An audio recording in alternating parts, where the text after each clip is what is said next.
The Confession of Leo Taxil about Freemasonry. Part 1. First, we must start with some background on Leo Taxil, which is his alias and pen name.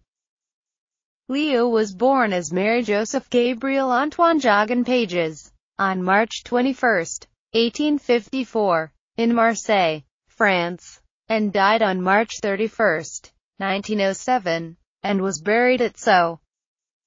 He was a French writer and journalist, but that is giving him a lot of credit, since he was a strong anti-Catholic with strong anti-clerical views.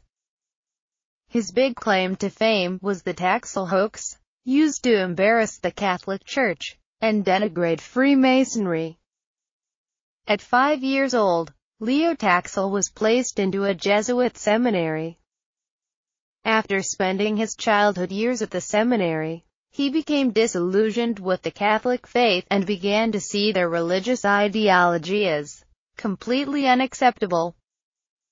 After leaving, when he was older, he began writing as an anti-cleric, and wrote the anti-Catholic books, notably the La Bible Amusante, the Amusing Bible, and La Vie de Jesus, the Life of Jesus. Here, he satirically pointed at inconsistencies, errors, and false beliefs that were presented by the Church.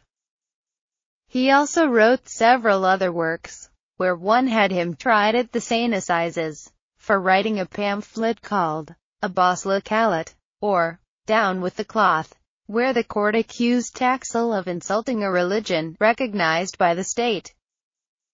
Taxil joined Freemasonry, during this time, at the Le Temple de l'Honneur Français, in Paris, in 1881, but just after receiving the first degree, he was expelled from the lodge, over his views and beliefs. After his anti-cleric writing, in 1885, he claimed to have been converted to the Catholic faith, and renounced his earlier works. In the 1890s, Taxil began writing a series of pamphlets and books designed to denigrate and denounce Freemasonry. The books charged the Masonic lodges with worshipping the devil, or Lucifer, and alleging that Diana Vaughan had written, and gave him her confessions of a satanic, palladist order, within the ancient and accepted Scottish Rite. In it, he claimed that Albert Pike was their Luciferian Pope. Taxil's book was met with much enthusiasm by all Catholics, although Diana Vaughan never appeared in public. In 1892, Taxil also published a paper called La France chrétienne anti-masonique. In 1887, he gained an audience with Pope Leo XIII, who rebuked the Bishop of Charleston, South Carolina, for denouncing the anti-Masonic confessions as being fraudulent, and, in 1896, the Pope sent his blessing to the Anti-Masonic Congress of Trent. The first books produced by Taxil, after his feigned conversion, was a 4-volume history of Freemasonry, which contained fictitious eyewitness accounts of their so-called participation in Satanism. With a collaborator, who used the alias of Dr. Karl Hax, Taxil wrote another book called The Devil in the 19th Century, which introduced a new fictitious character named Diana Vaughan, a supposed descendant of a Rosicrucian named Thomas Vaughan. The book contained many fictitious tales about her so-called encounters with demons. One demon was supposed to have written prophecies on her back, using its tail, and another who played the piano, that had the shape of a crocodile. Yes, the Catholics, including the Pope, believed this.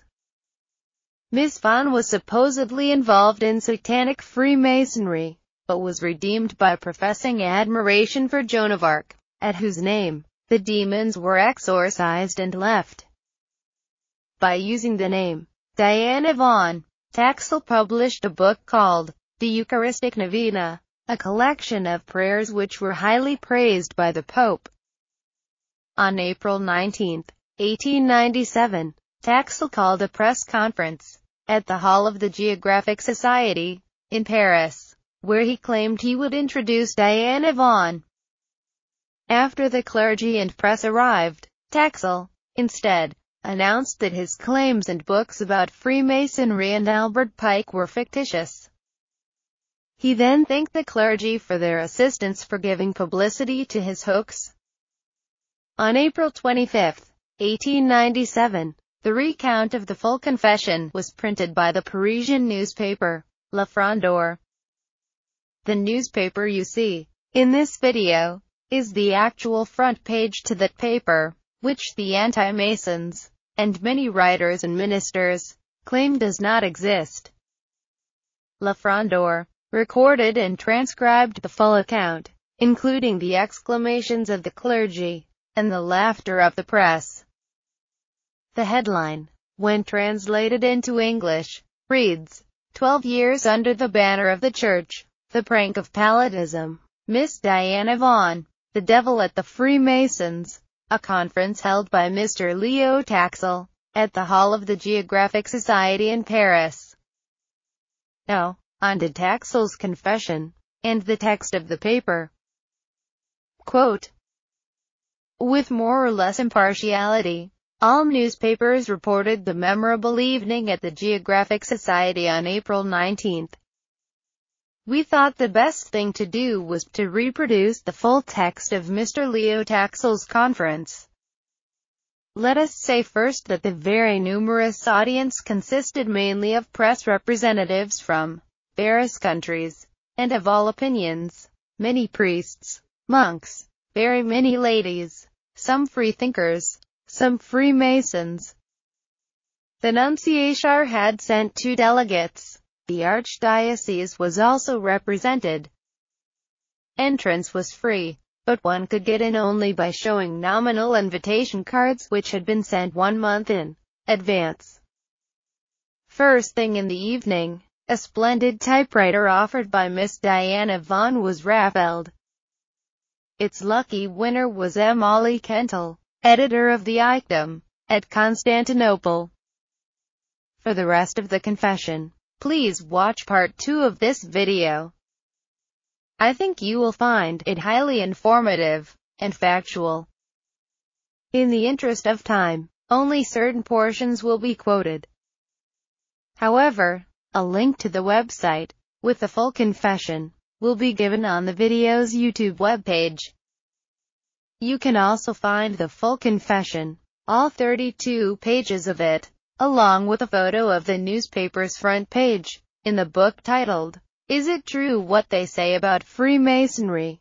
By Arturo de Hoyos and Brent Morris. The end.